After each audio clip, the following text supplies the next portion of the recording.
Whoops. I'm sorry. What the? What? What'd you do? No, I started a video. I just want to go look at your stream. Uh, let's see here. Yeah, I'm like waiting for everything to update so I could. Oh Okay, shit! here we go. Now I'm doing that. Okay, I got it together now. I'm okay. I'm okay. I'm with it. I've had a busy morning. Very busy Oh, we have morning. James Apperson in the side chat. We do. Hey, We have. Yeah, we have some people, but apparently we are live. So that's good. AR. Yeah, we are. Scott Duke's Did in you the. ever? Sorry. What's that? No, I was like Scott Duke's in the chat. I'm I'm just fucking always in the around. chat. I'm always chatting. Yeah. You are. Carol Kay's here, and James, and you're there. Oh my God. Indeed. Anyway, yeah. Can you remember you said we had some disagreement when I was talking I about do not mindset? remember. The only, I mean, because I was I asking don't Scott either. that too. And I'm like, the only thing I ever remember disagreeing with you on is when you were going through shit on free will. And I did a whole stream just for you, which I know Oh you're yeah, just, that's right. it's, I'm like, that's the only thing I remember disagreeing with you on. The only other thing was when you were talking about introspection. And then you're like, oh, no, no, I'm not talking about the normal thing. I'm talking about this other weird thing that nobody's ever fucking heard of. And I was just like, oh, okay, carry on. Because I have no idea what that's about. I love that the partial quote, partial editorial comment. I Yeah, can't you know, remember you the said that thing that nobody ever says because it's right. fucking weird. Well, introspection. I guess what I may have been talking about is the given. Is, is that what I mentioned? The given that everybody thinks that you like. They think that you have automatic access to what you're conscious of. That it's a given that Oh, everybody is God. conscious, right? And there's kind of a trick there because when you focus on something that you're conscious of, like all of a sudden you have this task in mind where you say, oh, am I conscious? What am I conscious of? You're no longer conscious of that thing that you started out to be conscious of. You're now adding a whole bunch of cognitive overlays to introspecting your consciousness. And what you're doing is you're moving your attention around to different parts of your visual field, or you'll feel your butt in the chair or whatever, but you're not really accessing that consciousness in the moment like we think we can. And so that may have been what I was saying, but that gets into a big fight that existed from around 1930 until 1970 or 80 on consciousness. I think it's still going on, but I mean, it's called the given. It's like people start talking about consciousness and they'll say everybody knows what that is because we all have it. It's like, oh yeah, really? Define it for me. And then that's where it all falls apart. It's like, well, I see this and I feel this and I don't know. I feel like a bat. I feel like a bat quite often. Yeah, we were definitely simul streaming. There's people talking to me in my chat. And I love my Oh, good. fans. And I think we know the same amount of people. So I love all of you guys. Carol's here. Dr. Tapioca Weasel is here. Nerdy Rodin is here. My chat. Jason Okay. Jacoby. I love Jason Jacoby. He's awesome. But I did want to say hi to Carol and Captive Desk. Yeah. Uh, Oh, I yeah, linked and I you. want to remind you again, my background is in behavioral psychology. I know you like talking Right. about cognitive, very different fields of study. Yeah. So is that what you're passionate about? Do you? Well, okay, so my profession is human resources, so which Okay. gets into a bunch of things, but specifically worker motivation, but it's difficult to parse out worker motivation from just like random human motivation.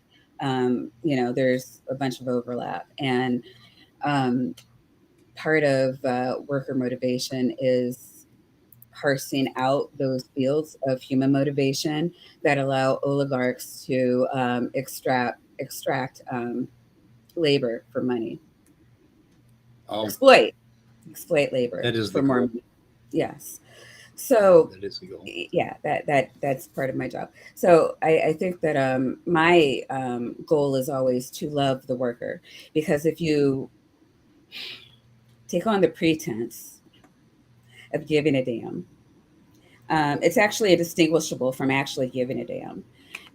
You empower people to do their job, and that way you're micromanaging less, and it frees up the managers to be able to think about higher order things, and so you can again exploit um, their labor for, because they're being innovative and thinking about more ways to make you money, Mr. Oligarch. Right. Yeah, so that's my Yeah, thought. I think like I did computer contracting for 40 years. So I was like going from one job to another. I think I had like maybe 30 clients. And the jobs where I really, really did really good work were the ones where I was empowered to do the work and I felt like I was a part of something. And I cared Hmm. about that more than the money. Yes, It was just feeling like I was doing something for them, yes, exactly. or for the world or whatever the hell it is. And like a lot of employers totally miss that. They think the $6 an hour or whatever the hell they pay people is going to do it Yeah, for them. it's like, but you're getting money. That's the deal. You do thing. I Yeah, give you money, and I think there may have been a time, like in the 50s, or I guess with baby boomers, we kind of see that, where it's like a hard day's work is its own reward. But as Gen X, less so, and by the time you get to millennials, they're only looking for intrinsic motivators. yeah, So we're past the time where you can think that way and still attract, maintain, and staff without productivity suffering. So I don't know. I mean, I think a lot of people are still stuck in that old school management style, but in my field, like worker motivation, we've been past that for a good 20 years at least. yeah. I started out working for the iron mines and taconite mines, or Hmm. taconite plants up in northern Minnesota. And we had a steel union, and we would screw the company every chance we got. It was the Erie Mining Company. It was the Yeah. taconite plant I worked for. Uh-huh. And instead of saying good morning when you run into somebody, in one of the tunnels, you Hmm. would say "fuck Erie, fuck Erie." That's what everybody said, and I it love was that. just, I mean, it was just so bad. And people would steal stuff, and they Hmm. take home bolts, and it was just, and we absolutely hated the company we worked for, and we never felt like we were any more than just another number two shovel, Hmm. that was gonna pick something up. And they did everything possible to pit management against. I mean, it was almost like a movie with a protagonist and an antagonist, and the company played the part of the villain, and they actually played it like on purpose. The people with stripes on their helmets were the villains, and they would like live up to their reputation and try to screw you every chance they got, Yeah. and then we would screw them back. What a Hmm. fucking mess, no, I mean, what were they thinking? It's just like, Okay, so they're thinking that you are, sometimes you have to manage materials. Sometimes you have to manage yeah, people, and the head of, I mean, we've seen this all throughout time, really, that human labor is just kind of seen as another thing. They really want us to just be robots, but we're not. yeah, So you no, can't manage people the way you would machinery. So I mean, yeah, what they're thinking is, okay, we agree that you would do thing. Go do thing. Like why do I have to think about you? You should just be doing thing. And no, every time you treat people like that, you see them, and it's not even just in employment. Um, when you and I'd get into cheaters. But let's talk Yeah. about people who cheat that don't normally cheat. They're not just like pieces of shit. Usually they're looking for something that they're not getting in the relationship. Um, or Yeah. Or they feel they have if no you're looking choice at because actual that's pieces of shit, they're not yeah. getting something from themselves. They need to grow up and they shouldn't be in a relationship until they meet their own needs. But outside of that, let's just say I'm a fully functional human being. I'm not prone to cheat, but I'm cheating. Why? And it's usually because someone else is meeting a need that my husband is not.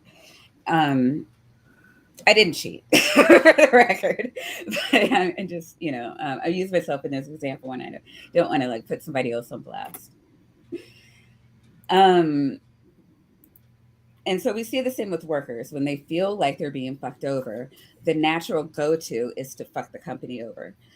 And Yeah. the reason you would want to empower them to do their job is so you can prevent them stealing company things, stealing company time, um, being less productive, yada, yada, yada. Yeah. Um, and it looks different for every employee. So if you are really good at what you do, you are looking at the individual and saying, hey, here are your strengths. I see you. And what do we need to do to get you to, you can grow in place. So let's just say I'm a nurse. I don't have to be on this rung. Like if I don't want to be in management or leadership or, whatever, there are things that we can do within your job to keep you motivated and to keep you focused on things that are important to you. And so that's what a good employer should do. But it it takes time, attention. I mean, you have to have the talent in management or leadership to be able to see that in people, to be able to bring that out of people, and the company has to have money to want to throw at it. Yeah. Yeah. My sons and I started a consulting company, and they're still running it. And they fired me, but and they should have because it just wasn't working out. But anyway, so I still own a piece of this thing. But we have a bunch of engineers, and they were tasked with writing up something about the company because there was some sort of I don't know, there was some sort of a meetup in Minneapolis where they were uh, advertising certain companies, and all the employees wrote up statements about our company, and they brought us to tears. I mean, they were just like, "This is the best place I have ever worked." And part of the reason for that is my sons have a management style of, number one, constantly seeing them as people and like families. They have families and connections, and so if they need time off or they have a problem, they get it, right? And they Mm-hmm. have a lot of vacation time, and they're encouraged to recreation and taking their. It's just a different attitude, and along with that, they have these like checkups where they actually listen to the employee, like how you doing, what's happening, what's up, and all that stuff. And so they get just it, and that is a way that I always thought a company should be run, and Mm-hmm. I'm really proud of them for pulling that off. And it's helping them. Like right now, hiring programmers Mm-hmm. is like finding gold in your backyard. I mean, you can't. It's just so difficult to get programmers now Really? that it's a really good thing that they're as good as they are, but they're still having resource troubles. So Oh wow. very hard to do. But it's kind of an interesting feel. Like contracting was really cool because I would go and visit a company and I'd immerse myself into the culture and the climate. Mm-hmm. I'd become a part of the team. And after about 6 months, everything would start to go to hell. Everybody would start hating on each other, and they're, the the project was nearing completion. Everybody was just sick to death of working long hours, and it started to smell. It was kind of like old fish, after a while. And then I would my contract would end, and I'd walk out in the parking lot, and the whole thing would just fall off my back, and I was just like, I don't care, I don't care. I love that. I love being a contractor. Really? Yeah. I can just go I from one place to another.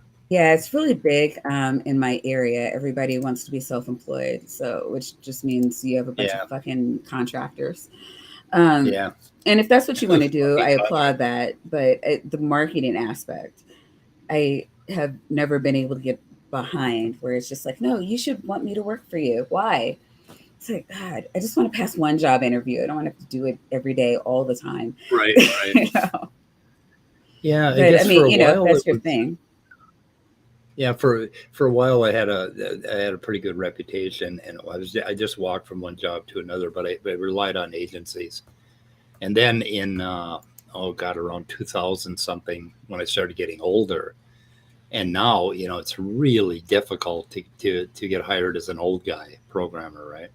it And always has so been. I mean, you know, it that's why we just have all these laws telling us that we're not allowed to discriminate against old guys, right? right, but everybody does anyway. It's just You can't prove it. yeah, I can't prove it, right? It's very hard to prove that. Yeah, Yeah, it really is. yeah, it's It really pretty is. crazy. Oh my Anyway, God, Esther. I'm sorry, Esther's in my chat. I love Esther. She's beautiful. I was supposed to stream with and her and some other people last week, but bitches be tripping. Not Esther. Esther is a lovely person, just other people. And it's like, yeah, I'll totally do it. Psych. So which one I is do want to that? do a stream. I'm sorry, the Afro atheist. Oh, okay. Yeah, I just watched a video, a little bit of a video. Yeah, I'm One of her sorry. Yeah, not videos. to totally derail the whole thing. You know what, Esther, I might do one with you after this because I really do want to do a stream with her. She's amazing. And if you listen to her story, like, God, it, I don't know. Incredible. We be Yeah. black women, we be strong. So, are you a lifelong atheist, or did you I am not like an convert? atheist. Oh, And you're not an I atheist. deconverted from Christianity at the age of 33, which, oh my God, that's 10 years ago. Holy shit. Oh. So, what would you call yourself? Agnostic, or Um, when, if pushed to give a label, I will say agnostic. okay? Um, I'll also say Taoist. Um, but I haven't really found anything that gives a proper label. I was in the New Age community for a while, but Yeah. I can't truly. And it's so weird because it's such a mismatch of stuff. And, you know, it's kind of like a catch all. It's like religion, NOS. But Yeah. I just, I don't, I think that you have to have supernatural beliefs to like really consider yourself to be a part of that. And I really can't say that I do or don't have supernatural beliefs. I have experiences that I can't explain that I'm not I never believed in supernatural. So like even when I was Yeah. in the supernatural community, we really didn't like we would say magic is just the science that we haven't discovered. So and then being part of the skeptic community, it's just like, well, is that really a supernatural claim, or are you just saying that there's science that we're unaware of? Because scientists say that too. So Yeah. I don't know. I don't know what I am. I'm Maya. Hi. Yeah. Yeah. I so I came up as basically like an atheist at 8 years old, Hmm. and or at least a non-believer, agnostic. It just didn't resonate with me. The Christian thing really appalled me when I was a child. I Hmm. thought it was, even then I could see that it was racist, sexist, that there were all kinds of problems with the Presbyterian church I was attending, right? Even as a Hmm. very young boy. And I found the whole thing to be horribly unpalatable. So then I'm an atheist, and then I had this like amazing religious experience at 15, and switched over to what I would call secular Buddhism. So my kind of like my whole life goal has been sort of reinterpreting these supernatural claims like religious experiences and whatever in an entirely physicalist manner, in a secular manner, right? looking at the psychology of religion, or the psychology of of religion in humans is so real. And I think a lot of atheists, when they cross over, they want to deny all that. And I don't want to deny it. I want to bring the words back, because I always tell, I always tell people that I'm an atheist who prays. And I do have a prayer ritual that I do.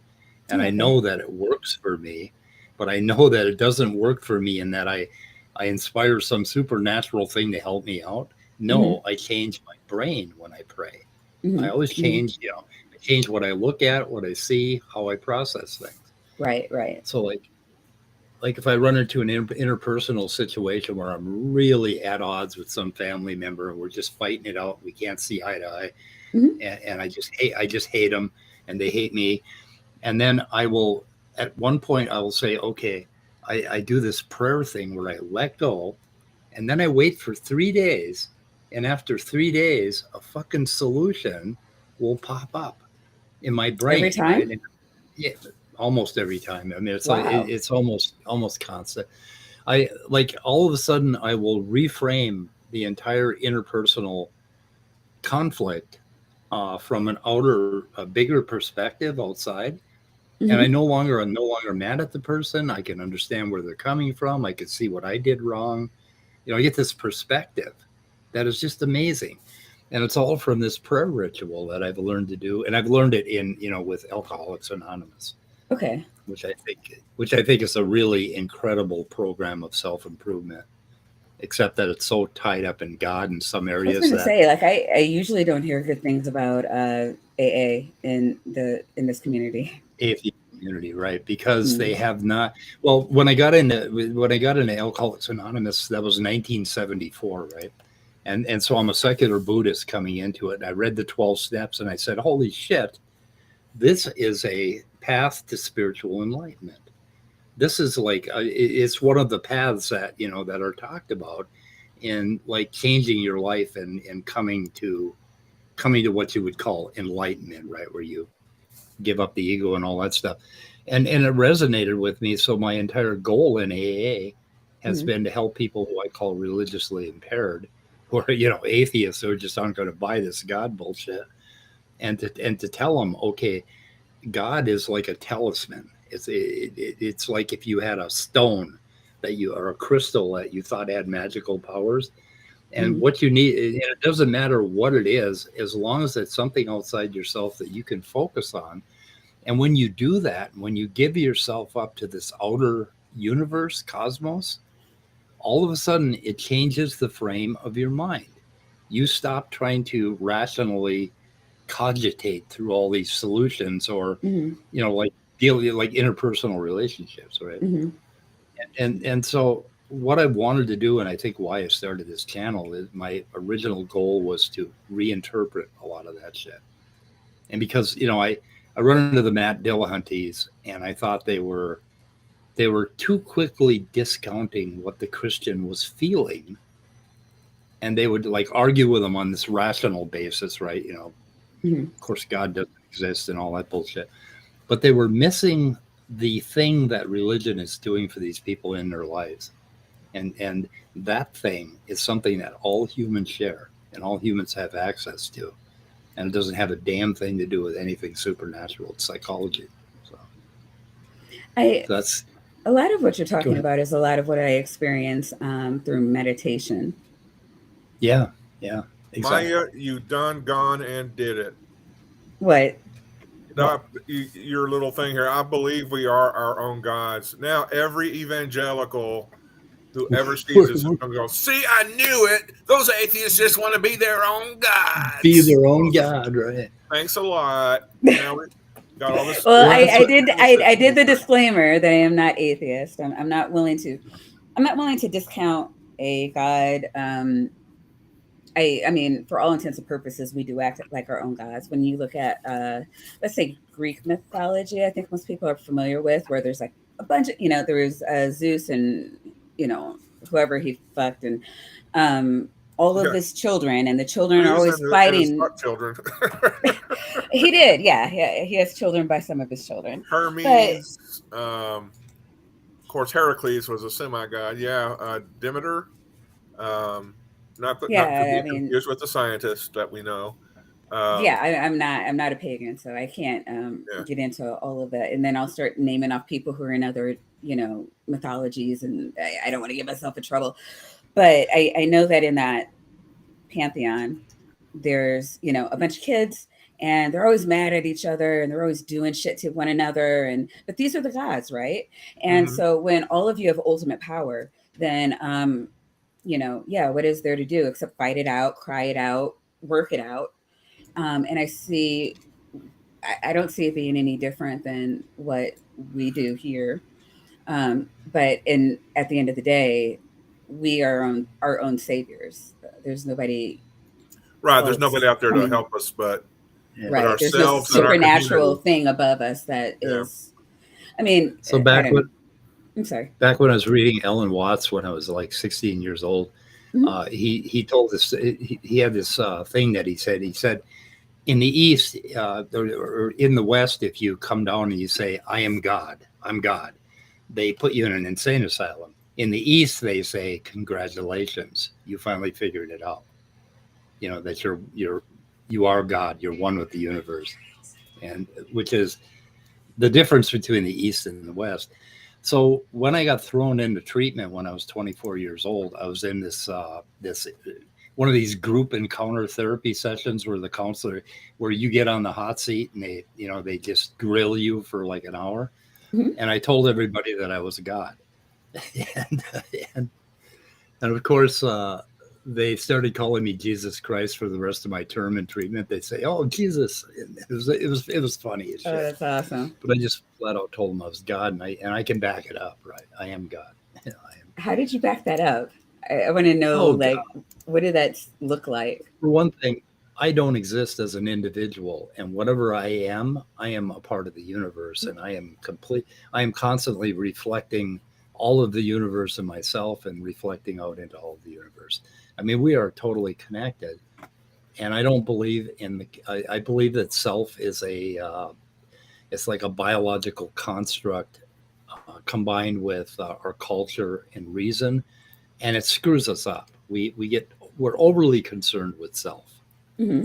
and and I think it's just a construct. And when you look at it as to what I really am, right now there are all kinds of bugs jumping off my arms and jumping into my arms, and and I'm dissolving as we speak and turning into the food I ate last night.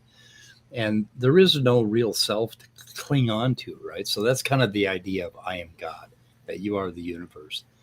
That's sort of the You're on a mystical. big thing to like remove self or something like that, aren't Yeah, you? yeah, Right. So and is if that you part look of at it like that way, you delving into Buddhist more or yeah, Buddhism? Yeah. that He has that his and own. He has I'm his own custom 72. made Buddhism. Yeah, I don't know about that. I think it's Well, but they Ellen all Watts do. I mean, Buddhism. if you're not Ellen Watts custom making Buddhism. it, it's not Buddhism. That's right.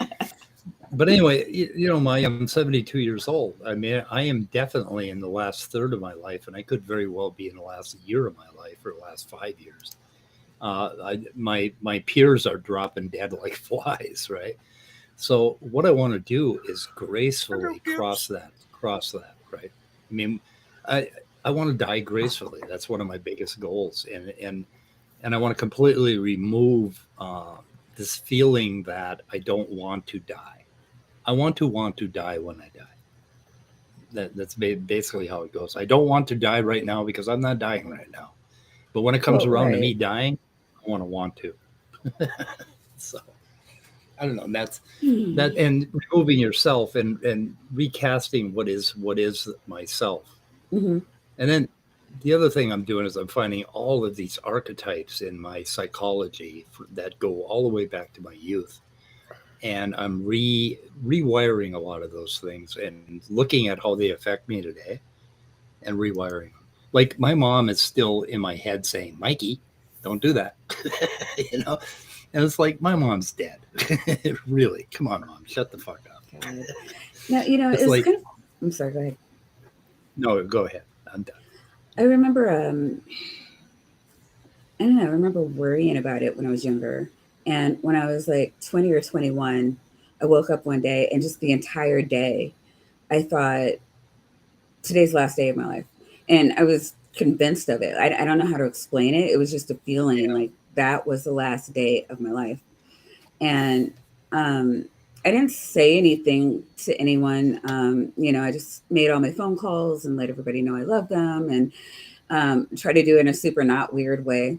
But I wanted, there were just people where I wanted "I love you" to be the last thing they heard me say, because I didn't know if I was going to get into an accident going to or from work, or if I was just going to like not wake up, or if there's going to be like a stray bullet, or it's like I don't know how this is going to look, but I'm completely healthy, and I don't know. There was just this knowing that today was the last day of my life, and I woke up the next day, obviously, and it was like, oh, that wasn't so bad. Like, I don't know. Like after that, I've been okay. It's just like I don't want to die, but if it happens, like I'm already at peace with it. So I don't know what that was, but it really helped completely void off my fear of dying. Kind of a weird ass morbid spiritual experience you had. Yeah, exactly. That basically changed aware. Like that's how I want to live each day, as if it's the last day of my life. Because if it was the last day of my life, I'm pretty sure it would kick ass. I would work very hard to make it a good day. Now, Titan Uranus has the best death wish out there. How do you not love Titan? I want us all to work together so that Titan Uranus can have that last day that he wants. That's so awesome. Oh my God. I want a poster of that death. Yes, exactly. Oh, that's perfect. Perfect. Oh, I can see your paired. I'm not sure I understand. Shut up, Siri. You don't, Siri. You're not real. Oh, that was so crazy. Like, do you remember the time when you were like, Siri, I set an alarm for every 5 minutes? She was like, okay. You were like, oh, fuck. I'm sorry. Oh, yeah. I did that. Yeah. The very first thing I said to Siri when I bought my very first iPhone was, goddamn Siri, I need a drink. And Siri started recommending a couple of liquor stores nearby and then a couple of AA places nearby, which I thought was just fucking fantastic. And then the next thing I said is I'm lonely. And then it started telling me about this sex store down on 494 and a bunch of it was like, what? My God, I'm surprised it didn't like open up the app store and start downloading like Tinder or something. Well, did you hear that? I don't know if it still does it, but if you said, Siri, where can I dispose of a body? It would give you all these garbage dumps nearby and stuff. It would start to list landfills and rivers and shit like that. How about Amazon? Siri were really smart. It'd start like telling you, like, all right, take the body, put it in your trunk, go to this police station. Yeah, right. It would give you locations where you could buy chainsaws and lime. So yeah, they had a little bit of a sense of humor built in, but anyway, I don't know. There's been a transformation in my life in the last 4 or 5 months.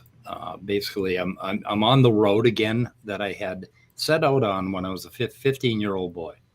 You know, that road to enlightenment or whatever, that road to making it all okay. And I got sidetracked, with a computer consulting career and a lot of alcoholism and drug addiction and all kinds of other shit. But I think I'm back on the road. So I don't know. Hopefully. Yeah. Or I could be going crazy, and I don't care. We're all going crazy. I'm not altogether sure we're not all already crazy. Yeah. Actually, I'm kind of convinced of it, but Yep. So, what was the free will fight exactly? What was the fight? Oh, the only thing that I had an issue with you was that you kept conflating free will with free choice. And I'm like, these are different things. But I never understood that. Everyone does that. Luca! Oh my God. You're still alive. And also stay away from fascist. That's good advice. I'm Who, sorry. Luca? Mhm. Or who's alive? Luca, the Italian last name. Oh yeah, Meduno. Sure. Luca Meduno. McDougal Yeah. or something like that. Anyway, yeah. Where are you seeing Luke? Oh, there's Luca. He's on our stream. Yeah, He's he's on on our your stream. side. I He's had to switch over not to on my her stream, stream the because bastard. everybody's there anyway. Yeah, I'm looking at all the people that are going to your channel instead of mine, and I'm banning them. Yeah. Fucking traitors. No, so yeah, Luke, I don't know. It's kind of a running joke. So Luca and I are both, I think, mods on Dapper Dino's channel. And we were, during COVID, he mentioned that he was in Italy. And I don't know if you remember Italy, like Yeah, I decimated remember its Italy. entire, like, what do you call it, baby boomer population. So what are you, 70? Fuck out of here. I was like, holy shit. Yeah. So he was like, no, I'm in Italy. And I'm like, I can't believe you're alive. Like, Yeah. I mean, because like in the media, it just looked like, you know, Yeah. COVID was picking Armageddon. off Italians. Like, what do you call it? It was a Passover and shit. Yeah. And then recently, they all decided that maybe Mussolini wasn't so bad and Oh reelected him. no. Yeah, And, they kind of went. They kind of went Trump, didn't they, with their Yeah. latest They're just election? or going something? nuts. Just Yeah. silly, stupid nuts for. But I don't know. It happened early in the 20th century. Maybe that's just something that's going to happen once a century. Then a Yeah, calamity will happen. 1930s. Then we'll get over it for a while, and it'll swing around again. I don't know. Some shit happened in the 30s. That's true. Like the intelligent Republicans that I talk to, when they talk about, when I talk to them about Trump, and you'll tell them some horrendous thing that he did or some crazy ass thing he did, and they say, well, I just want to. They basically express that they just wanted to blow it all up, that they wanted somebody in there that was going to do something very different than the same old. And I, on the other hand, voted for Hillary because I wanted somebody who wasn't going to blow it all up. I don't want to blow this shit up, right? I want same old. What I expect from a president is that if anything happens, he comes on and he's charismatic and he makes us feel good. But other than that, he doesn't do much. We just move along and very slowly, modify our shit. I don't want to blow shit up. But at one time, I did want to blow everything up, right? I was a radical hippie in the 60s. So. Yeah, people keep telling me how horrible it would be if Hillary were president, but I'm like, could you imagine what the Supreme Court would look like right now if she had been? Yeah, right. Holy shit. Oh God, it would. I mean, we wouldn't be going through this. And we would have still had the status quo, but I think we would have been better positioned to get things that we actually need than we currently are. Yeah. It's just, I don't know, whatever. And I'm not a Hillary stan by any stretch of the imagination, but like, I know what better looks like. Yeah. I didn't like Hillary at all, but Trump, holy shit. We were over in London and we were driving across somewhere in Western England, and we had a driver, and we were all talking about Trump because he was right. This was 2016. It was right before he got elected, and we were talking about Trump and how horrified we were. And he said, and we were talking about how somebody ought to just, drop a truck on that man or a piano or something. And this guy, our driver, said, no. This is the best thing we've ever seen over here in England. We're just having a good time watching Trump. I mean, they were just like, they thought it was hilarious. The whole fucking thing was hilarious. And I'm like, really? So it was a great show. I could recognize that looking in when, your life wasn't on the line. It was fucking hilarious, especially like looking into the Republican Party. Like, what the fuck are you guys doing? It was comical. It was comical. I'll give them that. But then he actually won, and annoying. It was a dark day. I remember that night. It was like I woke up the next day and it was like, is it real? Did this really happen? I mean, I've never felt that way about an election before. Oh, for ever. fuck's So, sake. I'm sorry. yeah. Atangela's here. Yay. Oh my God, the Brazilian douche canoe. When I call him that, he usually leaves shortly after. Praise the Lord. What the fuck's the Lord got to do with this? Maybe he thinks Trump is Lord. Isn't that what they think? Oh my God. Yeah, that's the other thing. How in the hell does that Christian fundamentalist fucking run with the right wing so perfectly, so perfectly aligned? You can, if you meet somebody and they're a creationist, you can guess with great accuracy that they don't believe that the climate is actually changing because of dumping oil into the Real environment. quick. So Atangelo was just timed out on your channel. So Atangelo, if you want to come to my channel, my mods are not allowed to time you out unless you say something like super douchey. And Oh, my people are looking kind of bored over there. So yeah, you'll keep them entertained. Ha. Have fun. good. I don't You think he'll might come not to my even have channel. to make your. You might not even have to make your side chats relevant or not rude, Otangelo. So that's pretty cool over there at my channel.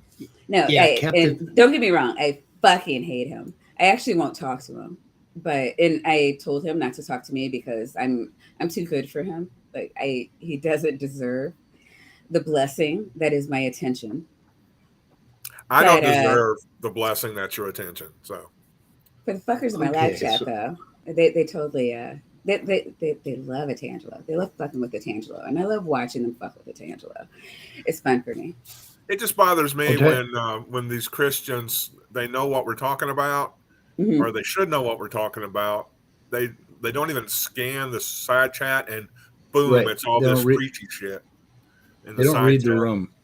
Don't read They the don't even room. want to know like how you doing, Luca. They don't want to know, hey, captive desk, how's your channel going? They don't want to know anything about the people. They just want to preach at them like, Praise the Lord. yeah, Yeah. like, That's what, praise the oh, Lord. like who's that guy who used to battle windmills or whatever? It's Oh, almost like they're that guy. tilting at windmills. Yeah. Yeah, he was the What? knight. What? Who? It's Tilting, just it's an old story. Um, tilting at windmills. he would. Oh, it just comes to my mind. It's I at the can't tip of think. my tongue. Yeah. Oh shit.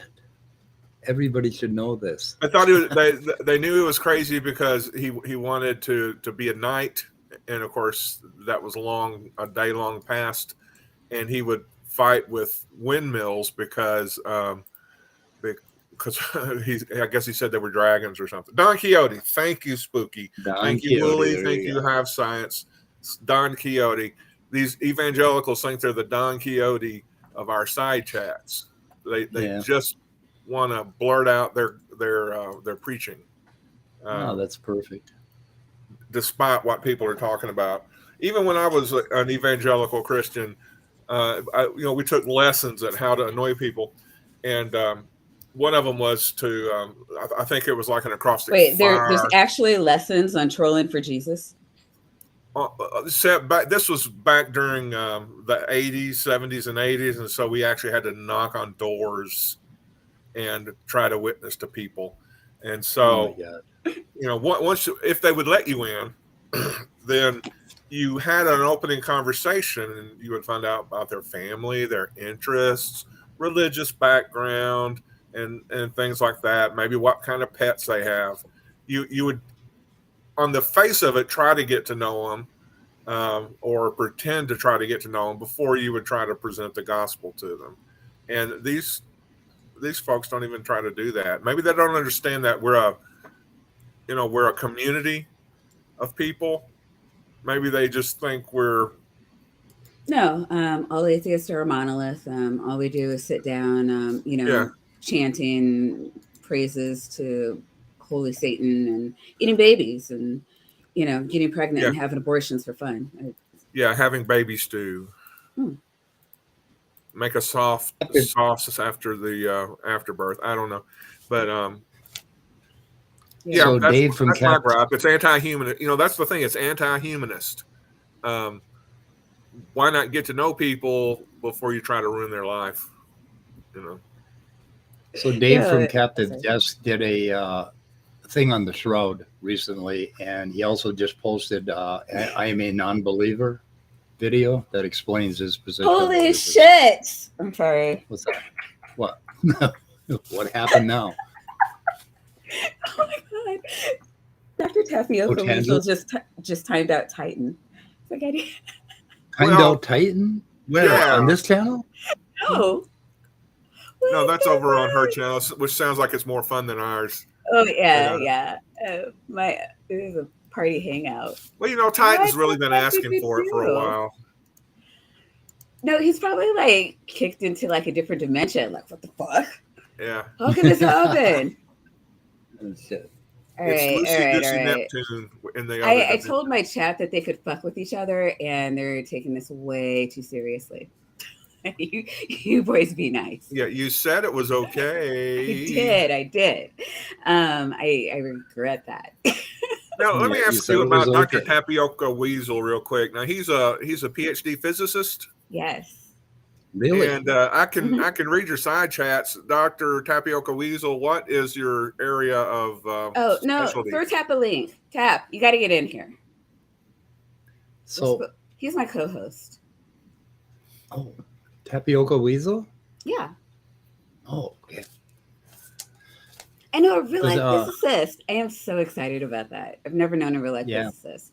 I kind of Yeah. feel like Neil deGrasse Tyson knows me because he responded to one of my tweets once, but it's not the same. Yeah. But now I have Tap, so I'm really excited about that. So you should try to give him my email. We should exchange emails, and you should actually put yours on the Twitter so that we can communicate that way. Because we could really use a physicist around here. Yeah, I was thinking we don't have a whole lot of PhD physicists around. We've got a neuroscientist, and who else is in our little circle with the PhDs? Not that we don't love self-taught people like Leo and others, but it's just, you know, it's always good to talk to a specialist or at least somebody who has Dr. been Dan through is the an rigmarole. evolutionary. What do you mean you're not wearing pants? Who wears pants and stream? Oh, I put on pants to stream here because, you know, I was told I could be a classy bitch. But pants are not required. So is that your knee I'm seeing, or is it a big microphone? Oh, no. Is that a big microphone in your pants, or are you just happy to see me? Yeah. No, it's just that sometimes I'll be watching God, you're video, flexible. and if it's, I'll think that that's somebody's knee, but when they've actually got a huge microphone. Yeah. It's like, oh, okay, I'm seeing that wrong. Because, you know, these are just little tiny squares most people have, you know. No, my microphone is over here. There you go. There you go. Wow. You are, everybody's geared So I know. Professional streamer. I can't take shit seriously. That's why everybody likes coming to my channel. It's like, let's go over to Maya's channel. She loves talking shit. Yeah, I think we're too serious. I don't know. No, let Tap in here. He's like a real like scientist, like a doctor. Like he's not just like doctor in the name. It's not like Kent Hovind. Like he's a real doctor. Yeah. They actually earned it. He did. He likes to. He has like a non-Jewish lasers that he points into a space for science. Goyim lasers. Okay. Non-Jewish. Non-Jewish. He assures me that they are non-Jewish space lasers. Non-Jewish space lasers. Awesome. Well, they're non-Jewish lasers that he points into a space. You should let him come on and talk about it. Yeah. He's willing to join. Let me give him the link. Yeah, send him a link. Okay. Awesome. Can you send it to him? I can send it to him. Cool. We've people got to who allow me to badger them. We've got to put his science to the test. Yeah. No, we did that. Or you know, expose the world to it, because there's a lot of nonsense out there. Apparently, he's the on-call physicist for Atheist Edge now. Okay, cool. As he ought to be. As he ought to be. There was just another. There was another video on the whole Big Bang is overturned by the James Webb Telescope bullshit by I think Dr. Becky. Did you see Dr. that Becky, one? yeah, she's been reporting on that Dr. for Becky. consistently. If you don't have Put it in subscription to perspective. Dr. Becky's channel, she is I don't know what you would call her. She's an astrophysicist who specializes in supermassive black holes at the center of galaxies. Very specific course of, well, she's a postgraduate, so I guess she has to specialize like that. But Yeah, and her videos make you feel like you got invited over for tea and had a nice chat. Yeah. Right. She's very enthusiastic. She very does night sky news, so she, tells you what's up in astronomy, what's going on if you go and look outside your house at night and look up at the sky. It's a great channel. It's just Dr. Becky. Whoops, sorry. Two people trying to do it. Hello. You asshole. You pissed off Titan. You gone and done did it. You know what's going to happen now. Look. He's back. He's back. It's okay.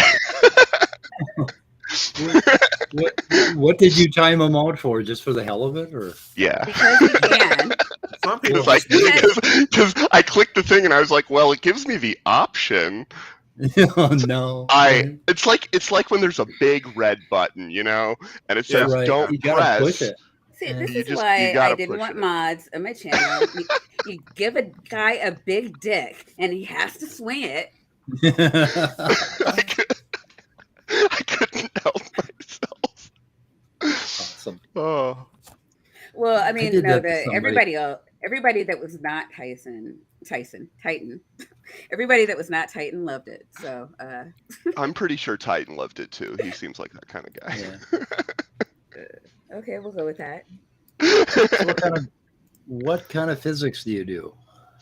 I'm an experimentalist. I study ultra cold atoms, and I use lasers, as Maya said. And the experiment that I'm working on is to try and use atom interferometry as an ultra precise measurement, with the aim of eventually being able to measure gravitational waves at lower frequencies than we can currently measure them. Now, are y'all legally allowed to use non-Jewish lasers? Jewish lasers are banned. Well, I mean, luckily, we have freedom of religion for the lasers in our lab. Okay. So I was very concerned when Maya mentioned that you use non-Jewish lasers, because I thought that violated some sort of EEOC thing for lasers. And so, we just need to make sure y'all are on the up and up. But that does sound fascinating. So you're not allowed. You're not allowed to test your lasers for being Jewish. You can't run a test on them. You're not allowed. I don't even know how they would pass or fail such a test. I don't even know how you would design such a test. Like, do you give the laser like a test of Hebrew? How is it? I don't know. I'm not. How does it write its name? How does the laser write its name at the top of the piece of paper? You quiz it for Yiddish terms. I don't know. Quiz it for Yiddish terms. I don't know. We could devise such a test, I think, but I don't know. Maybe difficult if you problem. You roll the $20 bill over it and see if it tries to take over the world. Oh, I love it. I love it. It's a hot take. Yeah. Okay. You knew we were all thinking it. It's just like, well, somebody's going to say it. It's going to be me, obviously. And yeah, because I work for a Jewish employer. So this could only end well for me. That's right. Somebody's gonna show you a clip of this video and hold it over your head at work. I know. You're gonna get canceled, Maya. I know that could happen. But yeah, what are you gonna do? I grew up in a place that had I guess we had like 3 synagogues, but I did not know what a Jew was until I was like at least 14 or 15. I had no idea. My dad used to use some expressions And I just thought it was a word, like some fucking word in Polish language or something for, people being frugal or something. I don't know what the fuck I thought. You had only heard of it as a slur? Yeah. So I had no idea what a Jew was. I don't think I was allowed to say the word Jew in my household. I don't know. And I don't know. See, that was my family's answer to everything. If it's controversial or at all makes anybody mad for whatever reason, you just don't say it. Yeah. So that kind of makes me mad. So I don't know. I grew up in a really weird place. We had Native Americans, we had Polacks and Finnish people, and that was about it. And there were a few people that admitted to being Germans, but we ignored them. And I don't know. And that was about it. And first time I saw a black person, I was 15 years old. So I mean, it was weird. Like it was this little mining community out in the middle of the woods up in northern Minnesota, and it was actually a big mining community, about 50,000 people. So I don't know. I was sheltered. I didn't understand racism, or that I didn't know about it until I was like until 1961, 62. And then it was like a shock, that there was such a thing, because I don't know, it's really weird. Well, I knew about racism because I knew my grandfather. So it turns out all those fucking people up there are like, there's a lot of them that are just horrible racists now that the proposition is in front of them, right? But back when I was a kid, there was no proposition. It was never a question. Native Americans were kind of put upon, but I thought it was because they were poor, and because we were poor too, and we used to hang out with them. I don't know. It was weird. There was a lot of classism, and I did understand that very well. Well, we are kind of blind to our social classes. We concentrate a lot on economic classes, but there's also social classes in America that we just don't acknowledge. People who really think that they're a better kind of person than you, and you may not ever meet one all your life, because the only people you ever really run into may be slightly above you in social class or slightly below you. But the oligarchs, like Maya was talking about earlier, a lot of them you're just never going to run across because you're just too low down for that. It's just weird how we don't mention that. And it is tied to economics a lot here in the U.S. So, anyway. Yep. Odd upbringing. Anyway. So every now and then, Andrew Cumming and a few others come on our channel and Leo Phileas and start talking physics. We could use you. Oh yeah, he shut Leo down once. Ooh, you did what? You shut him down. Leo had a very specific opinion about whether or not that's a Leo. Bohmian mechanics had been experimentally disproven by Bell entanglement measurements, and I was like, I don't think that they have been, and he was like, I think they have, and I kept on. I posted like on many of his videos, being like, do you still believe this? Because I think like John Bell would disagree with you, Alan Aspect would disagree with you.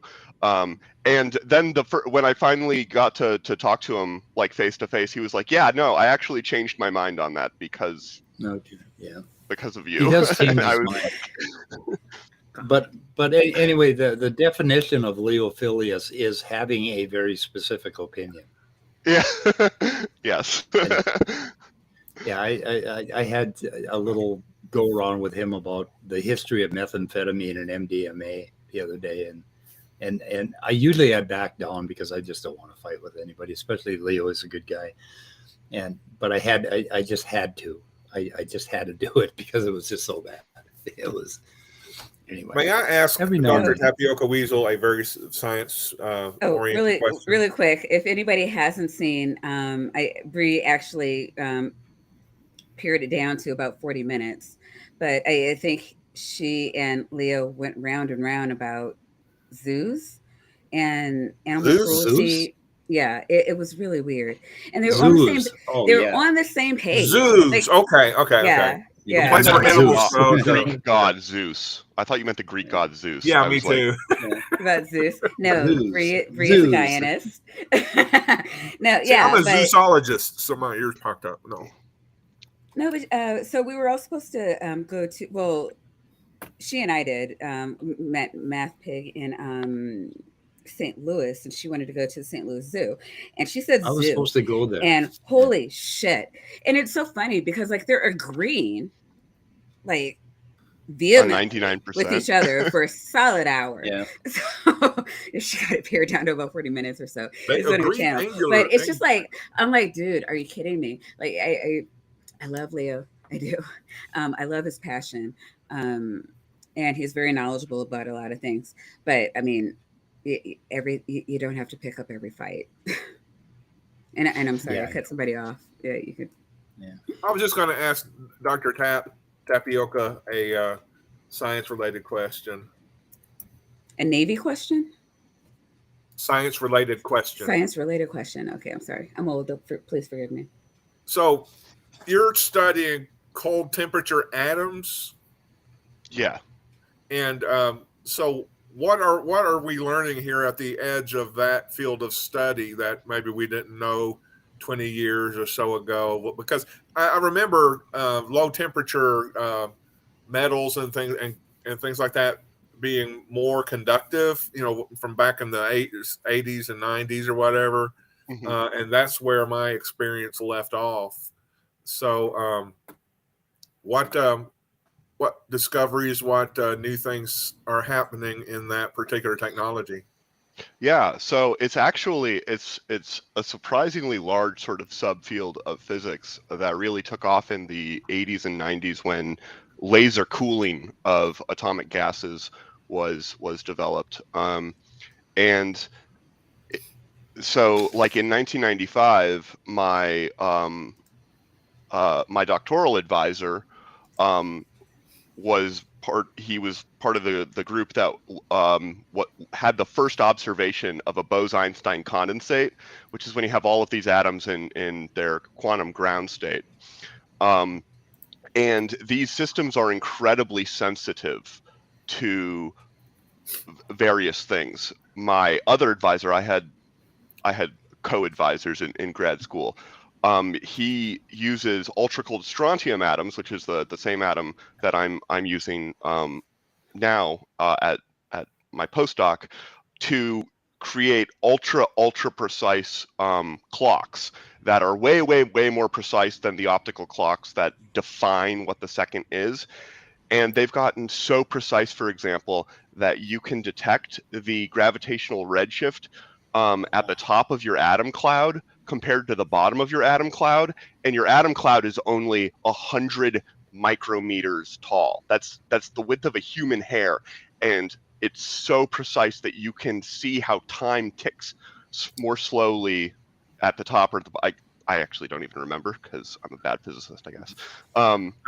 And so these things, GPS relies on ultra precise clocks. Mm-hmm. Extremely precise magnetometry measurements can be done with these things.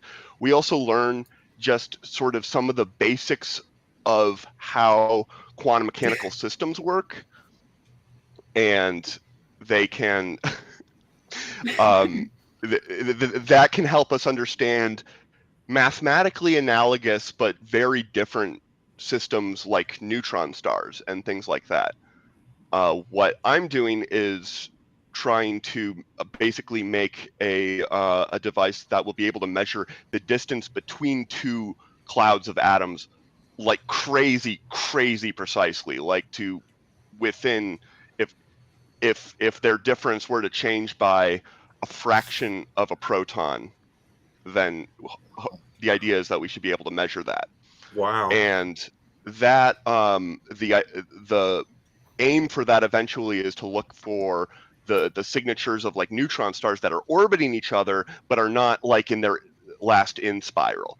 And by looking at the fluctuations from those and tracking them as the Earth rotates and moves around the sun, we can localize where those neutron stars are spiraling and getting closer to each other and predict a priori, hey, 3 months from now at 2 p.m. on this day, at that particular spot in the sky, there's going to be 2 neutron stars that are going to collide, and everybody should point their telescopes at it so we can watch it from beginning to end. And that is fucking cool.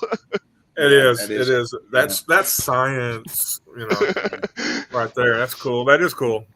Wow. Yeah. Plus, it'll let me know. I can't believe you didn't pull out the whiteboard for that. If my atom clouds get too far apart, I want to know. I want my doctor. Guess what? It still just says it meant nothing, but I have the blur on from when we were talking about Ken nothing. Wheeler. He bought a whiteboard just for me. Yeah. That is a pull. That pulls me in. When there's a whiteboard up there. That's why Katie Porter is so successful in Congress. Yeah, the whiteboard havers are the big brains among us. I got a built-in whiteboard. Oh, fantastic! There you go. You do. Speed uses his whiteboard quite a bit, and I draw very poorly. People are just as confused, only for other reasons. I just picture Dr. Tapioca Weasel one day at work, getting hit by the laser like as a prank or whatever, and becoming some sort of superhero. I just think that's going to happen. We're going to see kind of like Ant-Man. Ant-Man, Atom, Spider-Man, maybe a radioactive spider or a non-Jewish spider will get hit by the non-Jewish laser and hide them. So have you been following the whole Big Bang has been disproven for creationist bullshit that's been going on? The wild not super closely. I know I saw the Big Bang has been disproven. They think there's no reason to believe in the Big Bang, and they're excited about it. Is this related to the black hole dark energy thing? JWST, the sighting of the real early galaxies that are more fully formed than they thought. Yeah. I haven't looked at that. I think Sal Cordova has maybe a few videos where my God. I don't know. I'm going to be appearing. So tomorrow, Sal Cordova and Critical Based Theory are having a talk. And as Maya said, I guess I'm Kaz's pet physicist that will be on to fact check, even though I have no idea if any of it will be related to my particular field of expertise, which is very narrow. As with all PhDs, it's he's a Sal mod too. I am. I'm a mod on Sal's channel. I'm not sure if he knows I'm an atheist, even though I'm not hiding that. And I am an atheist, but he made me a mod one day.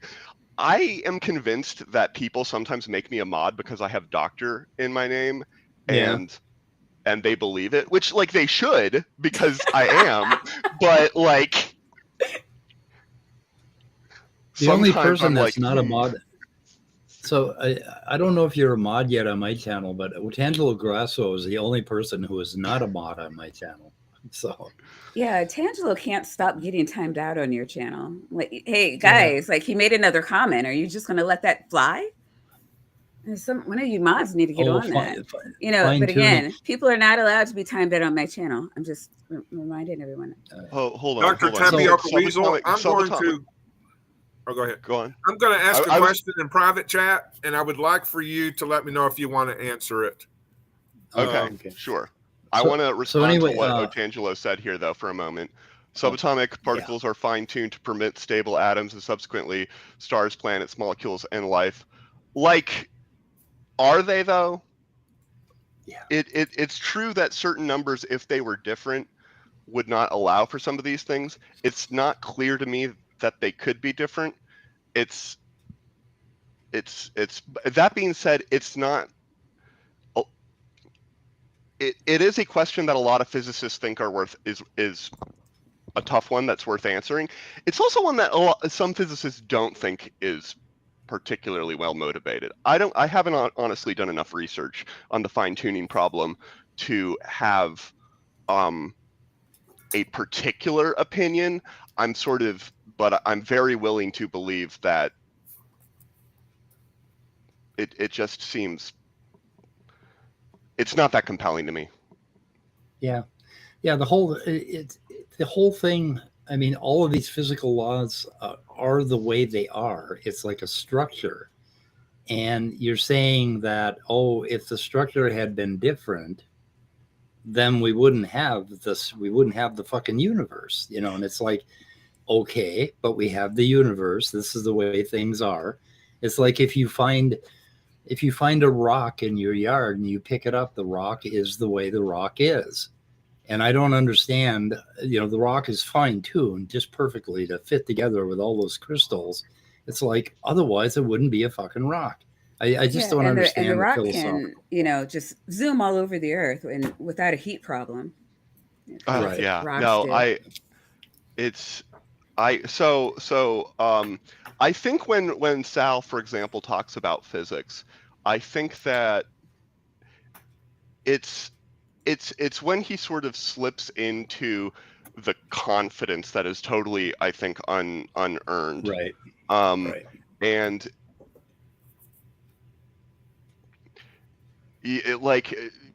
I think a recent video of his was like titled like, you know, the Big Bang is a religion. I don't think that's like helpful or informative or really is addressing the thing. I think that when you do, if you talk with him, he's somebody that you can talk to, which is different from a lot of I yes. Can't.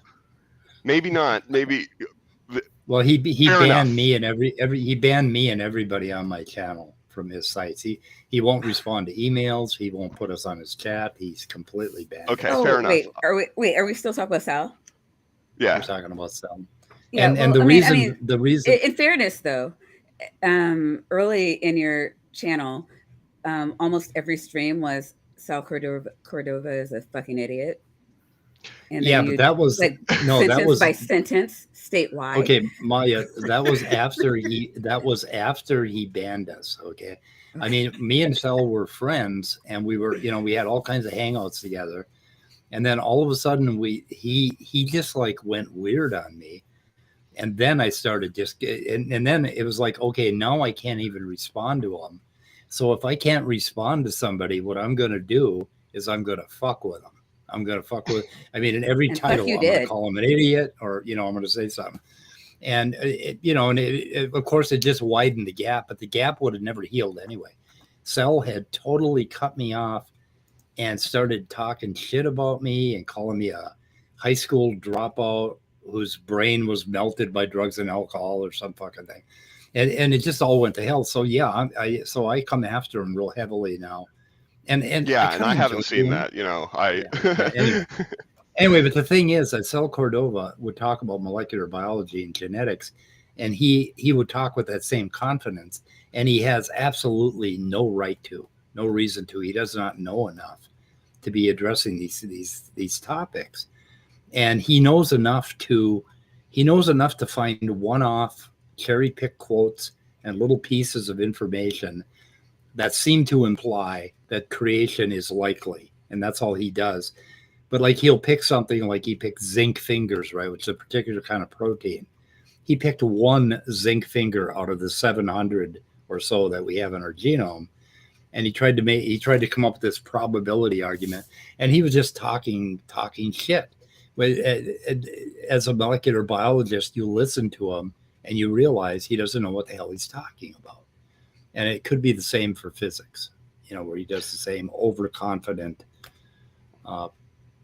It's all preaching is what it is. And it's this like the thing about the Big Bang. Okay, Answers in Genesis very blatantly put a thing, an article up, and they said the Big Bang can't have happened because the Earth was created before the sun.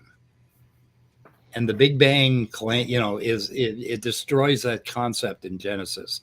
So that's the hill that they're going to die on, and that is the same hill that Sal Cordova and Rebecca are going to die on. That's the problem they have with the Big Bang, because it doesn't match the Genesis story. And it's like, oh my God. And then they call us religious. They project that stuff. So Well, yeah, and good luck with that I think it's a conversation. big thing in the evangelical community to get science labeled a religion so they can get it kicked out of Right. schools. Yeah, I think Yeah. so. I don't think he would agree that science is a religion. I think he would classify cosmology as a religion, and that's not. That's better in the sense that it's wrong about a smaller field, but it's still evolution. wrong. Evolution is a religion. Yeah. I So don't find that, but he's less. I think he's. If I judge him by sort of young Earth creationist standards, he's one of the more honest, I think, young Earth creationists. No, here's what's going to happen. Okay, he's going to take you and base theory. He's going to agree with. I'm like a fact checker apparently for the conversation. Okay. I'm like in the back, and every 20 minutes I'll pipe in. I don't know. He's going to agree with everything you guys come up with, and he's going to say, "Oh, I didn't know that. I'll look into that. Thank you for telling me about that." And he's going to be extremely polite, and then he's going to shelve every topic before you can get into it in any detail. And if either one of the two of you push his nose deeply into one fucking detail, one fact, he will ban you. He'll all of a sudden have to go. Dr. Chris Thompson did it with him, and all of a sudden he had to go, and all of a sudden he doesn't want to talk to Dr. Chris as much. So he'll do this acquiescence thing, this fake politeness, and then he'll do another video completely reversing everything that you guys tried to present about an hour or two later, right?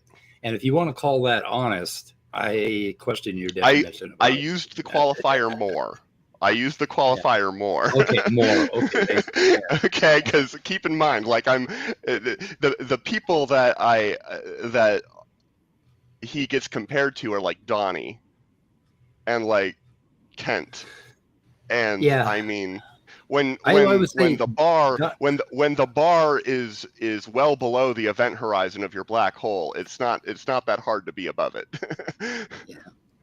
Well, Donnie is I would say he's more honest than Sal, in that he's not going to fucking bullshit you, that he's agreeing with you at some point. And Donnie will just come right in your face. But Donnie's also a dishonest fucking creationist. Sal will take that clip of you calling him more honest than whatever, and he's going to. Oh yeah, he's going to cut that out. Video, or a debate. So anytime you have an interview with Sal, somebody of significance, he will be this compliant little puppy, and so thankful that you're on. And I didn't think about that. Thank you for bringing that up. That's a really important point. And then when he's going to talk shit about you at one of his next live streams, and he's going to take clips from what you said to make it look like his position is the correct one. So that's Sal for you, buddies. I was really good friends with him for a while and told him personal things, and we had personal conversations, and I considered him a friend. And then he just turned on me like a snake, and I don't even understand what happened. And of course I was hurt by it, and and I part of my striking back is that I was hurt by it. But I couldn't believe how it happened, how it unfolded. And we were like, I taught him how carbon chemistry works back in it's still on one of his channels, basically one of my shitty drawings where I showed him what an alcohol was and what methane was. And then a year later, he's calling himself a molecular biologist. And I'm like, wait a minute. What? Wait a minute. Like, I don't know. It's just the whole thing with these creationists is they have a strongly political agenda that they are trying to put upon us, and creationism and fundamentalism, and it is something that is powerfully funded in this country, and we really have to stop pretending that they're nice people, and that they're going to acquiesce.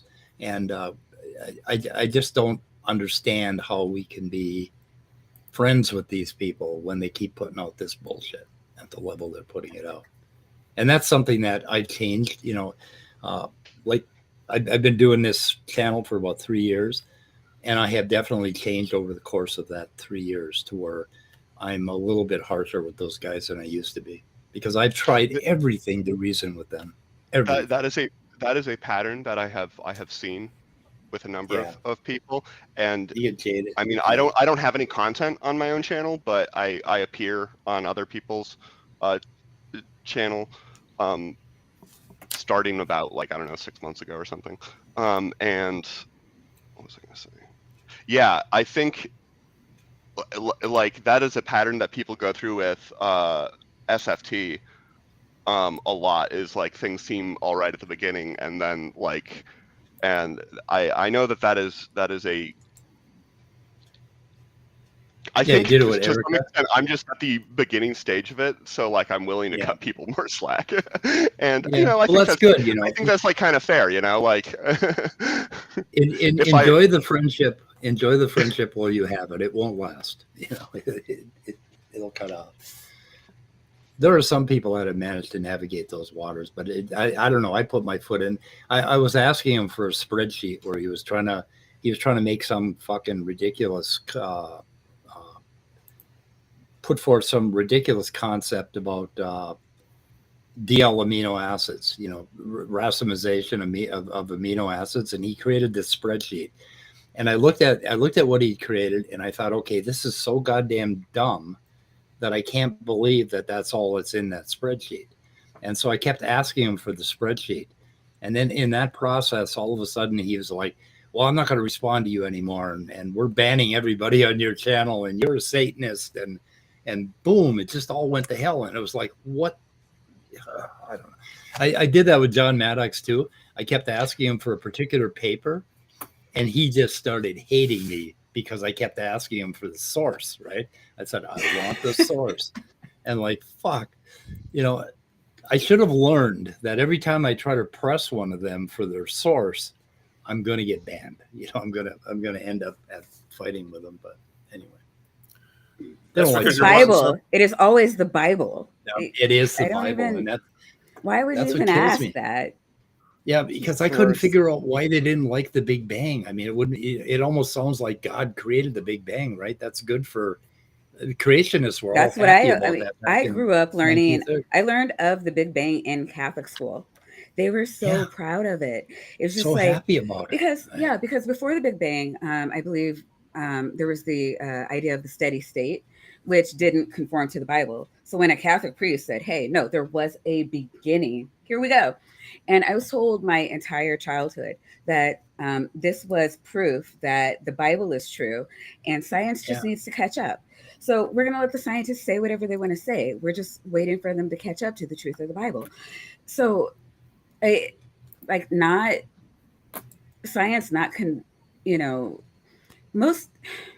usually there wasn't a disconnect. There was the Bible that said God did it.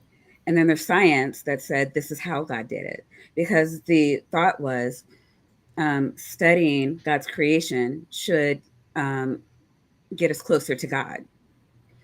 And so, I mean, for science denial, I don't understand science denial. I, grew up with a very solid foundation of science, evolution even, and God. And there was no disconnect. Science doesn't disprove a God.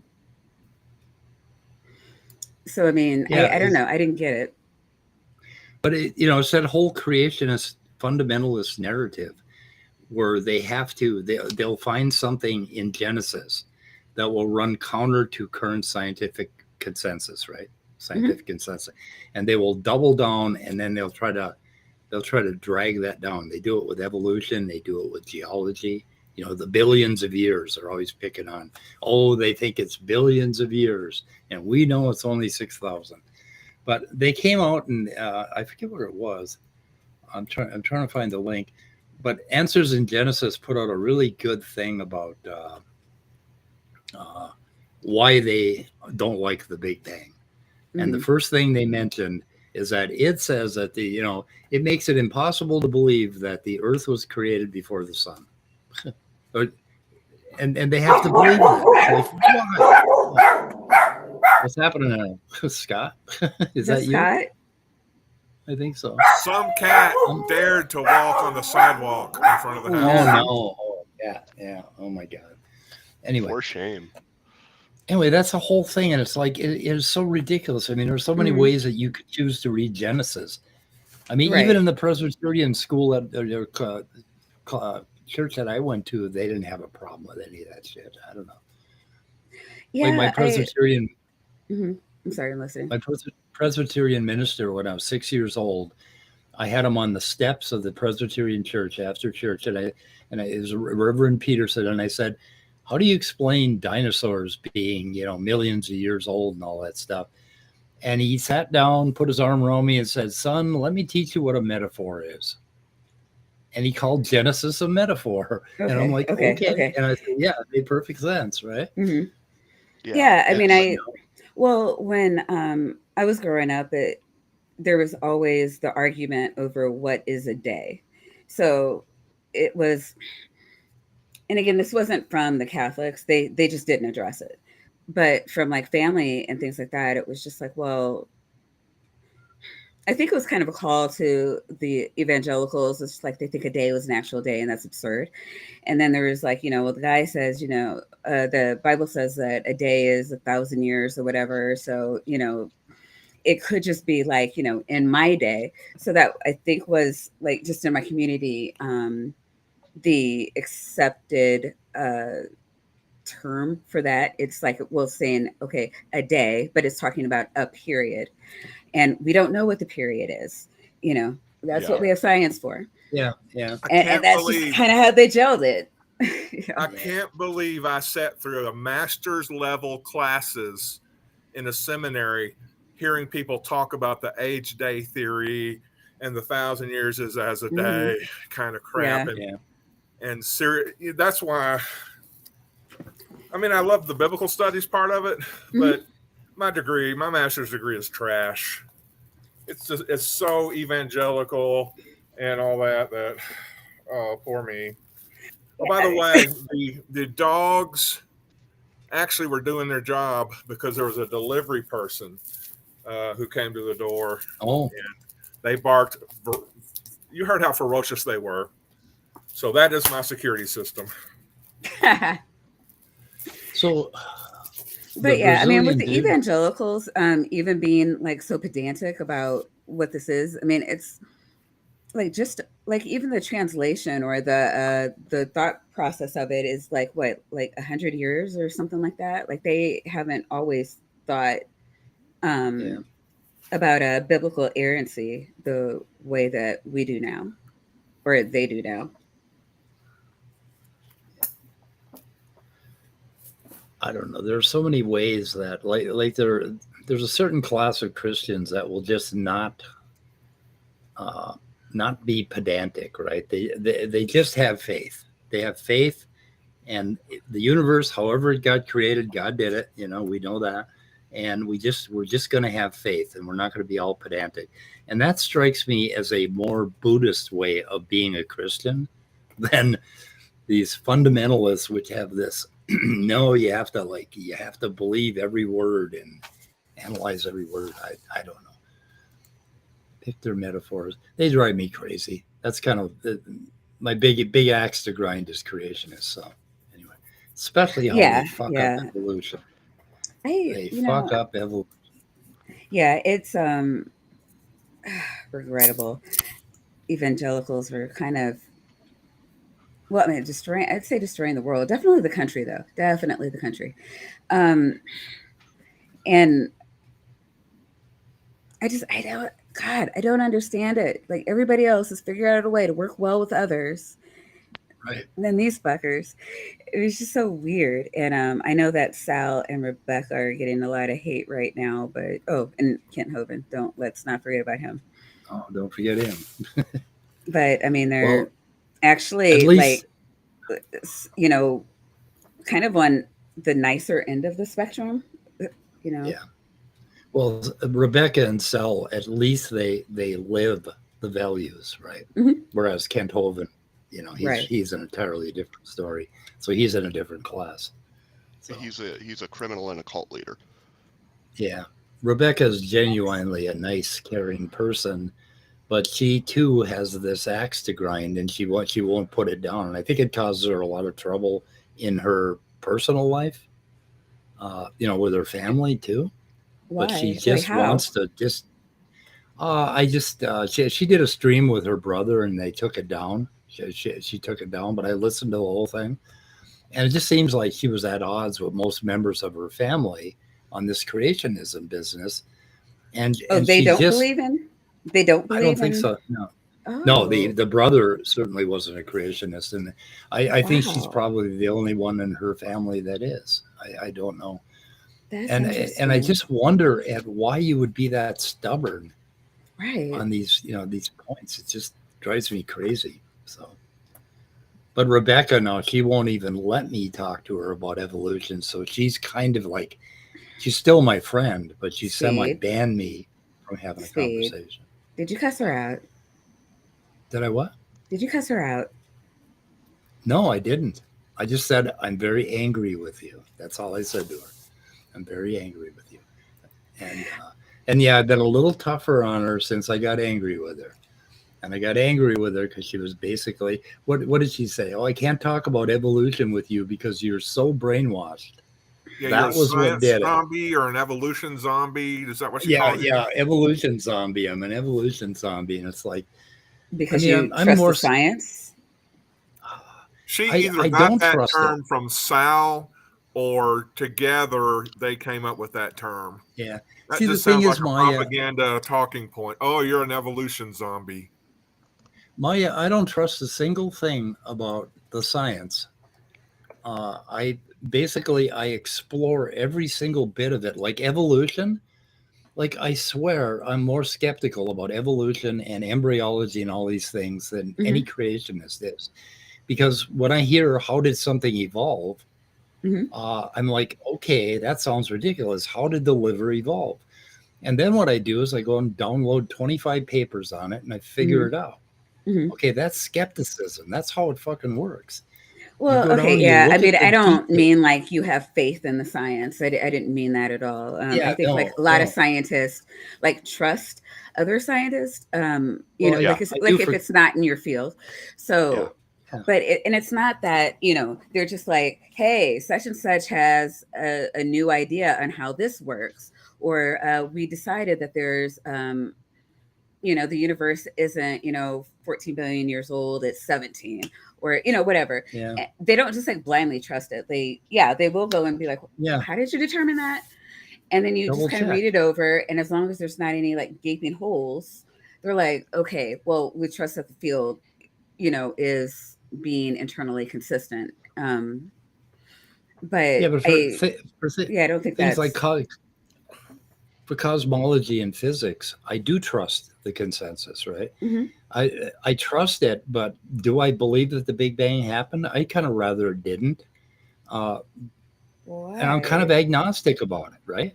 I mean, we may well discover something that basically makes that a lot more complicated a story than we thought it was, right? Yeah, we likely And will. that's already happening with those JWST discoveries. But like Well, Dr. Becky said in her most recent video, it's way, way too early to even consider giving up on the lambda CDT or whatever it's called. right. Lambda CDM. Yeah, CDM. Yeah. But because there's just so much of it that still holds together. And right now, these things are just a big question mark. Yeah, I don't Well, think the Big Bang is threatened by that as much as our ideas about the consistency of the early universe, the distribution of matter, and how fast things came together. So basically, they're saying they have to modify their models of galaxy formation. That's what is in question right now, not the Big Bang. In expressing any model, anybody who's going to say that in reality things happen really smoothly and evenly, I'm kind of going to go, that's probably a little bit of bullshit, because reality never works out like the models of reality. I don't want to say never, because a scientist wouldn't say never, but what do you think, Dr. Tapioca Weasel? Should I have been surprised when the universe was not as even? What's the word? Evenly dispersed as they thought. I honestly, I need to watch those videos. I actually haven't kept up with some of the stuff that's come out in the last couple of weeks, and even a month or two probably. But no, you should not have been surprised. To give you the short answer, that's like why we do the thing, is to find the stuff. That's why they did the tool, right? They're happier than hell that they found out that their models need work. and it's, oh man, JWST is amazing. It's amazing. Yeah, it is. And they're already designing another one like it, right? Really? Like a better one. I don't blame them. You know how long it took them to design and get this one up? Decades. Decades. I think I think it was more, but let me.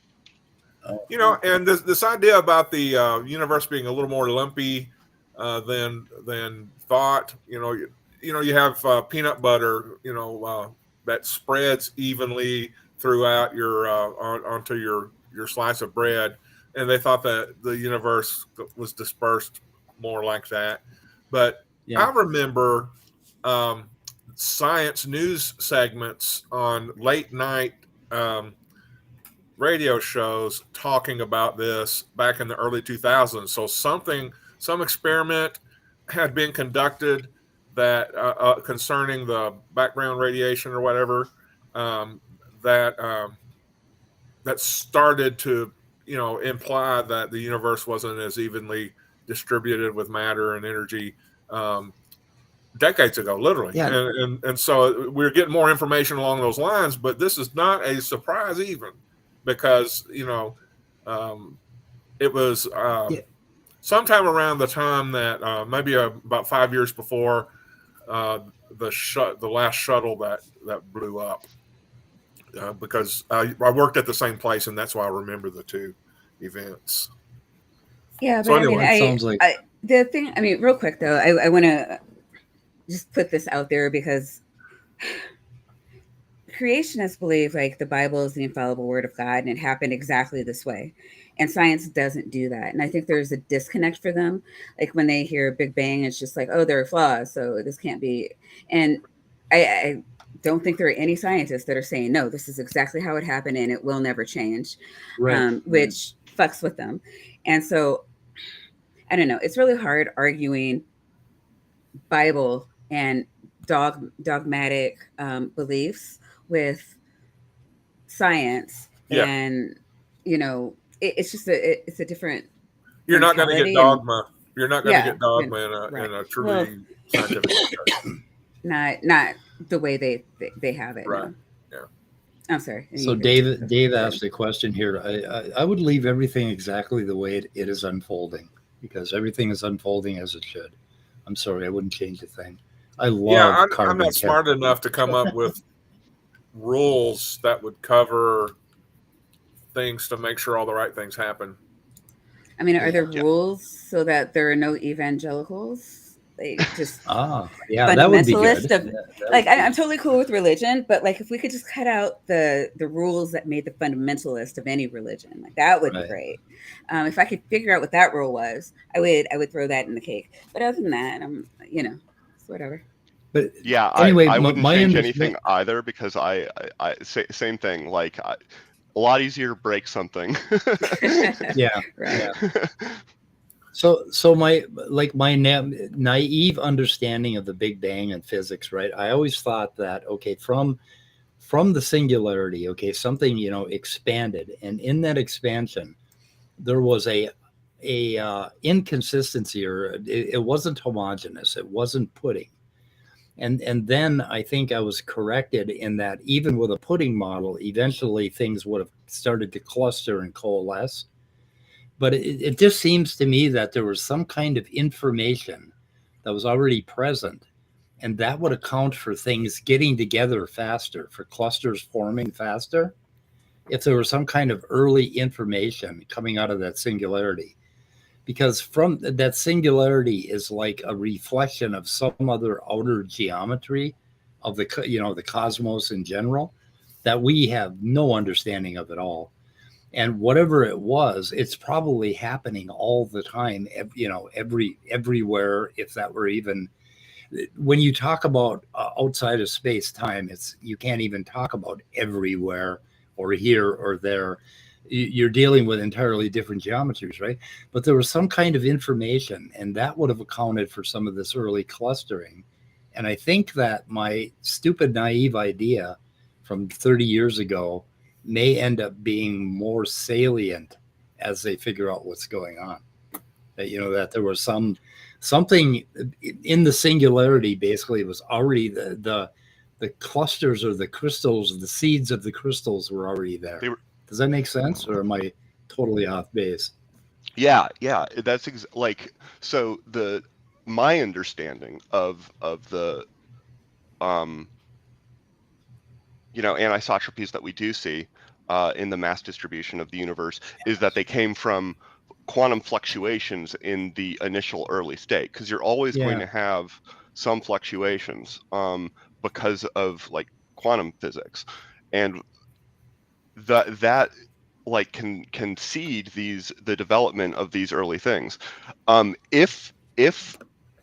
yeah, I see what you're saying. Like if these things are sort of spawned in some way or pinched off from another manifold of space-time in some way that makes it I don't know, I don't know, then some of those things, it might not just be random fluctuations, it could be like imprinted by something, and then you could like make a universe with a universe factory that would like do different patterns, and you could have like a gender reveal party where you make a new universe and it causes a fire somewhere. Somebody somewhere must have had a gender reveal party for the universe. That's a good idea. Hopefully nobody got blown up. I've heard some of those things have gotten badly. Anyway, what else we got? So, I think I actually need to take off. Yeah, thanks for coming in. I'll see you tomorrow. Good hanging out. Yeah, Doctor. I hope you're a subscriber, and I hope you stop by, and I hope you get me your email address so that I can invite you when we have topics that you may need to help us out with.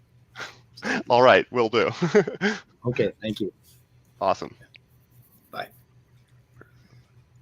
So you want to fight about free will, Maya? What the hell's the difference between free will? Yeah, do you have the will to fight about free will? I don't know. So what is the difference between free will and what was the other one? Free choice. Free choice. I'm trying to figure out what I got wrong. I never did figure it out because I think so differently about these things, I think. I don't know. I mean, like, there's your will and there's like the choices. So, I mean, well, I guess you could be in prison, and your will is to be able to vote for Joe Biden in the presidential election, but you're not able to. You don't have that choice. Yeah, I mean, so free will is actually a limiter on choice. Well, okay. What was it? Let me think. I can't even remember where I was reading about this, but they were programming a computer, and I read a lot of shit about learning and development, and they just gave it the rules of chess, and with the goal of winning. And so at the very beginning, and that was it, nothing else. At the very beginning, the computer's playing against, professionals, getting its ass handed to it, right? But the computer started learning, and after however many hundred times, it was giving it back to it was beating the professionals. And so what do we know from this? So does anybody believe the computer had free will? Yeah. It certainly had free choice. It had the choice to make Okay. the move of all those pieces. It could choose any piece and it could make any move. It had a bunch of choices. Did it have free will? Yeah. Okay. I think I see the hair that you're splitting. I don't know. But when it comes to us, we're being operated on by an environment, right? Mhm. And there's a certain pattern that we have in our cerebral cortex, whatever, and that environment is going to deterministically make that choice. And the thing is that it's very confusing because when I think about, okay, I'm going to decide whether I'm going to go left or right because I want to cross the street diagonally, right? Okay. I'm going to go left or right. It doesn't make any difference which I choose. To me, I can reason all day long, and I'm not going to find a benefit to going to taking the left street first or the right street first, right? To cross diagonally. And then all of a sudden, impulsively, something maybe from some bad bit of beef that I ate the day before causes me to go right. Mm-hmm. Like, did I make a choice? Really? I don't think so. Was it free will? No, not libertarian free will. It was, just a The libertarian free deterministic thing. will is the stupid one, right?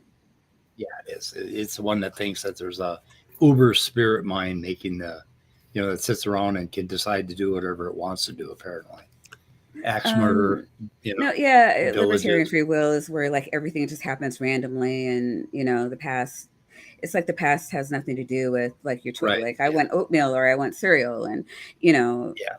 what happened in the past has nothing to do with that. And I, I think that a lot of people don't realize that it does. But no, yeah, that's stupid. I'm not arguing for any type of free will because I'm a psych major, and if there's any type of free will, then my whole field is debunked because Right. not having free will leads to randomness. I mean, having free will leads to randomness, and then there is nothing to study.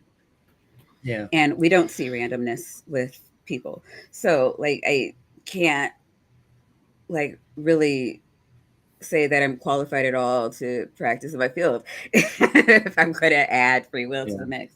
So it's just kind of like the default. And even when you see outliers, if you like track that one person down, what you're going to see is influences outside of the norm that led to that outlier. But I mean, you always have choices. Like, it's like my boss told me to do something I didn't want to do. I eliminated quitting or the potential of being fired from my choices. So that was not quitting and being fired is not aligned with my will. So I have to figure out a way to eat shit for my boss to keep my job. Yeah. So that is will. Get a better toothpaste because you're going to eat shit. Yeah, I think my problem, or the problem that some people have with the way I do things, is that I come at everything from this super reductive, well, I don't like the word reductive, the super inclusive physicality to everything, including the mind. Mm-hmm. And I'll interpret everything that way. But when you're talking about choices and the will to do things, you're at a higher level.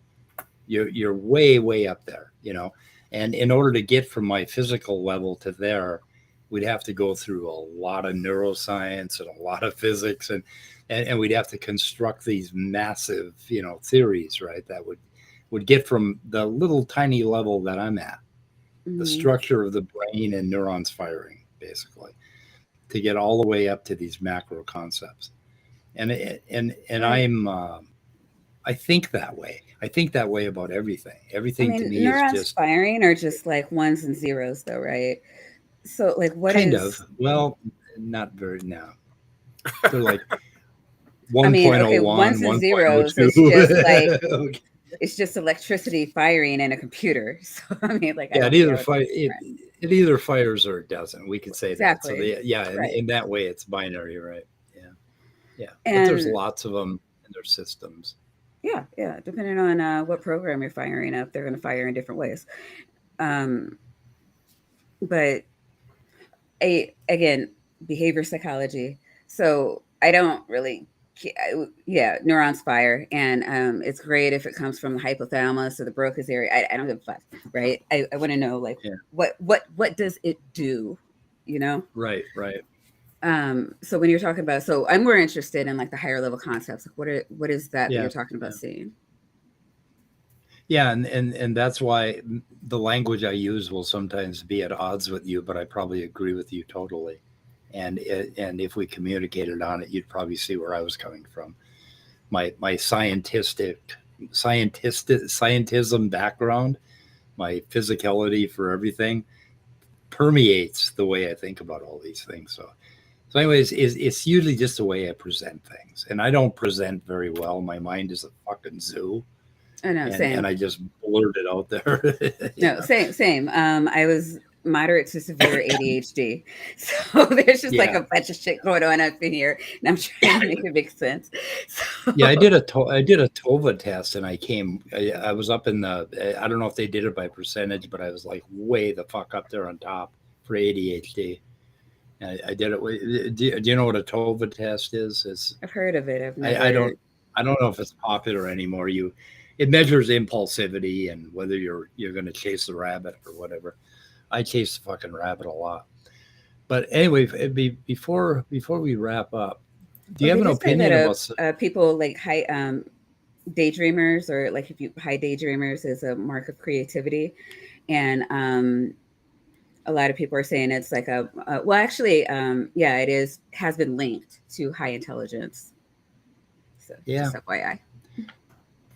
Yeah, good. I like that. You see that brave dog up there roaming around. Oh my God! What is he doing? He's on top of the table. He's on top of the back of the couch, and he's just sometimes he sits almost like a vulture, waiting to dive down and catch its prey. But right now he's just gonna lick himself. Are you sure it's not taking a dump? Because he looks a little too relaxed. He could. That dog really could. Both of my dogs really aren't great for behaving. I got them after they were fully grown, so I didn't get to teach them my way. It's a kind of a wrestling match, a shouting match around here sometimes. Indeed. Getting them to do what they're supposed to do.